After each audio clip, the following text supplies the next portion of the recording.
大家好，在中国克隆技术方兴未艾。自从2009年2月2号，山东省干细胞工程技术研究中心宣布中国成功实现了人类胚胎克隆技术之后，简直闹得石破天惊，国际之间的哗然更是沸沸扬扬。有关伦理道德、人类毁灭等等的未来的话题，从此甚嚣尘上。话说回头，中国的确一直都在克隆技术方面独步全球，领先了世界。军事界的歼11就是成功克隆了俄罗斯苏27的中国特色加强版。至于说科技界的小米手机，同样续写着这样的传奇。雷布斯一直都在克隆模仿，亦步亦趋，并试图最终超越那个业界的巨无霸，也就是苹果手机。至于说地球人都知道的腾讯，更是克隆界的前无古人后无来者，名声在外的，也就是发展的最霸气、最野蛮、最成功的低调传奇巨无霸了。说到这，或许您会稍稍意外的是，中国当今的娱乐圈其实同样有克隆的风气存在，而且一直都在暗潮汹涌。毕竟我如果打不过你的话，我就直接克隆你，这个方法堪称优胜劣汰的最快的最成功的捷径了。赵丽颖就是这么一个圈内人人艳羡，个个都想复制的成功的样板。如果您一路都在关注能量达人赵丽颖和王一博的话，您或许更加的期待他们能够尽快的把握机会，尽快的野蛮进组，尽快的野蛮得奖。那么热爱阳光和正能量的您，千万别忘了继续的点赞、鼓励、支持和示爱，并留下您满满的祝福和心愿。因为爱和陪伴永远都不是一句话，而是一份坚持和一个行动。首先，娱乐圈打拼的人都知道，娱乐圈的潜规则很多，但归纳起来的话，也都不外乎3点，也就是圈子、后台和人气，或者说是流量。前两者是挑角色夺大奖先天的保证，后者则是绝对离不开后天的努力和机遇的。无疑，赵丽颖和王一博走的就是后者的成功之路了。这条路可谓最不容易，也最容易被人觊觎。为什么我会这么说呢？道理其实很简单，因为圈子和后台不是说有就有的，想有就有的，那是铁打的先天的资源。就好像有些人天生下来就是含着金汤匙一样。比方说今年勇夺白玉兰奖的视后，就是这样一个想要啥都行的资源的宠儿。我在之前的几期视频当中已经详细的聊过了，如果您感兴趣的话，不妨自行的重温一下。相比同龄的女演员们，她的成名作品可谓屈指可数。然而偏偏就在这些年里，她混得相当的风生水起，呼风唤雨，角色都是随她要，奖项都是随她点。就是因为她有个影视圈里面个个都抢着献媚的资本好老公，因此先天资源这玩意儿，如何羡慕嫉妒恨都没有一丁点的办法，命就摆在那儿，折腾不来。赵丽颖就不同了，她所付出的努力远超其他的八五花。选秀出道的15年间，她的奋斗都是血泪，一点都没有水分，更加没有资源的快捷键或者说阶梯可言。也就是说，你一天不努力，你就要饿肚子的那种不少人都会打退堂鼓的漫漫群演路。因此到现在为止，他依旧通过不断的付出真心，不断的赔上时间，去拼命的积攒着一点一滴极其不容易的人脉和人缘，用以跻身到一些通常可望不可及的貌似不可能的资源圈的当中去。或许您万万想不到的是，时代正确的圈子其实很小，一点都不大，而且还有不少倚老卖老的老戏骨和老戏霸把持着。赵丽颖30而立之后，一直都打算着转型，但实力的转型总有阻滞。众所周知，这不是她的演技不够好，而是时代正剧已经形成了固化的圈子了。也就是说，正剧主配角选角的时候，通常而言，正剧的导演们都会惯常的启用自己公司的，或者说正剧圈内的自己友和自家艺人。偶像圈里的艺人们很难插足，一则有些偶像的演技实在是惨不忍睹，二则是因为利益使然，主要有个按资排辈、亲疏远近才行。所幸的是，最近那个被正剧之王坑惨了的正剧老导演郑晓龙，最终还是慧眼识英才，看到了赵丽颖是一个用脑用心、潜力无穷的可造之才，因此毅然的在去年年底力邀赵丽颖出演了主角和幸福。我可以很负责任的说上这么一句，这种幸运真的只有当事人自己才能深刻的体会得到。不少吃瓜的群众们或许只会想当然所谓的水到渠成的民间神话。说到这些成功的难处和夸圈的难度，大概你也明白我要说些什么了吧？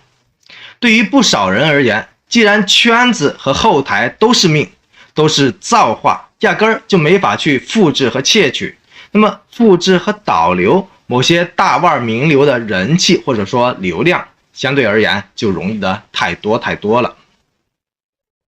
现今的内娱圈当中有一个聪明人，您一定听说过，他叫杨幂。他的演技聪不聪明需要见仁见智了，但他的商业头脑我必须说是相当霸气和牛逼的。当然我也必须补充一下，我所说的霸气和牛逼可没有太多褒扬的意思。童星出身的杨幂眼光一向都很毒很辣，她最近比照赵丽颖的外形招了一批小圆脸的00花，跟着呢就从中选出了气质外貌举手投足都跟赵丽颖形同秉印的优胜者出来。现在呢，嘉行已经开始着手为这名幸运的克隆小花做足了前期的市场营销了。很快幸运花就会对接起公司专项提供的古装资源了。这种不惜血本下重金对艺人梯队的打造，绝对是成功商人头脑的体现了。不知道您如何去看待这种照虎画猫的市场操作呢？你又觉得杨幂会成功打造出赵丽颖 2.0 出来吗？这种只求神似的骚操作会让人产生出无限的期待和兴趣吗？甚至您会否在未来有没有可能被这个未来的克隆赵丽颖圈粉呢？欢迎您在留言区当中畅所欲言，发表观感。如果不少人都表态支持和期待这个走捷径的赵丽颖 2.0， 那么杨幂这回大概率又要成功了。很明显，这个市场头脑相当灵光的杨幂肯定也是看到了娱乐圈当中其他两个素有小赵丽颖之称的撞脸艺人。这两个撞脸艺人的成功之路实在是走得飞快，因此这才让杨幂下定了决心，来了这么一个更加系统、更加科学、更加高产、更加可控的克隆计划了。话说袁冰妍和赵露思这两个妹子真的是老天爷格外的赏饭吃的最佳特例了。特别是后者1分靠神似，9分靠老爸，实在是个让酷盖王一博也彻彻底底的丢掉了高冷的难得会撒欢笑抽的神奇的存在。当然能够让王一博笑到抽筋，倒也不是这个长得有那么一点像赵丽颖的赵露思说了什么精彩睿智的话，或者做了什么精彩有趣的事情，反而是因为这个方涵看着长大的喜欢咋咋呼呼的傻白甜，一个意外的不经大脑的小动作让王一博直接笑抽的。话说这个靠着走后门登上了天天向上舞台的赵露思，在一期的节目当中，明明是听到了特别的嘉宾大喊着不要尝试了，不要尝试了，结果呢偏偏就是充耳不闻的尝试了。就是这么一个傻傻呆萌完全不听劝不经大脑的小动作，把那个原本冷眼旁观的王一博直接笑弯了腰。通过这张王一博有史以来笑得最欢、最夸张的照片，您觉得他的笑是经典的笑容 A 餐呢，还是笑容 B 餐呢？欢迎您在评论区当中留下发自内心的有才的答案。对我而言，我想说的是，王一博的笑这次既不是笑容 A 餐，也不是笑容 B 餐，是一种实实在在的憋不住的坏笑，跟真实的笑容基本上无关。这就跟我们看到各种整蛊游戏的反应一模一样，特别是当我们看到那些神经大条的呆萌傻甜的人突然之间被人恶搞，或者一脚踩空踩落到陷阱之后，最终都会让人笑到爆场一样。如果您特别感兴趣如何去区分两种王一博的经典笑容，欢迎您自行的回顾我之前的视频。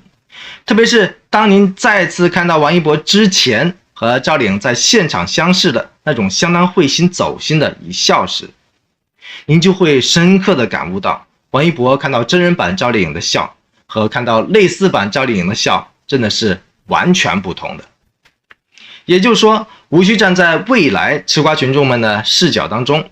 单单是站在现在这个王一博的视角，就连现在这个王一博自己恐怕都很难接受一个完全克隆的赵丽颖突然之间站在自己的面前的感觉一样。因为傻白甜真不是高冷王一博的菜，我在之前的视频当中已经聊过无数次了。王一博的审美可是很有主张，相当特别的。或许杨幂在隆重推出赵丽颖 2.0 之前，最好还是先问一问这个曾经跟赵丽颖搭过对手戏的王炸弟弟，这种克隆人，这种克隆演员，或者说克隆版的赵丽颖，未来会成功吗？最后，您无论是喜爱赵丽颖还是喜欢王一博，或者衷心祝愿云斐夫妇王炸 CP 依然能够顺顺利利的进组野蛮的拿奖，都欢迎您大声的点个赞、鼓个励、加个油或者喝个彩，因为您的所有的爱心、鼓励和支持已经证明了多次了，都是达成心愿的无形的能量。这些无形的能量慢慢汇聚起来的话，就是积聚天上财富的，打造人间传奇的能量场。这种能量场终有一日会为您，会为我点亮黑暗，带来惊喜，更会影响到更多的人，包括您所憧憬和祝福的事情，包括这次总在反转的野蛮生长，以及大变主流的王一博。爱就请全心的爱到底，说就请大声的说出来。同样，我也欢迎您点赞、鼓励、订阅、转发和支持本频道，因为这里有爱、有光也有盐。多谢您的一路的陪伴和宝贵的时间。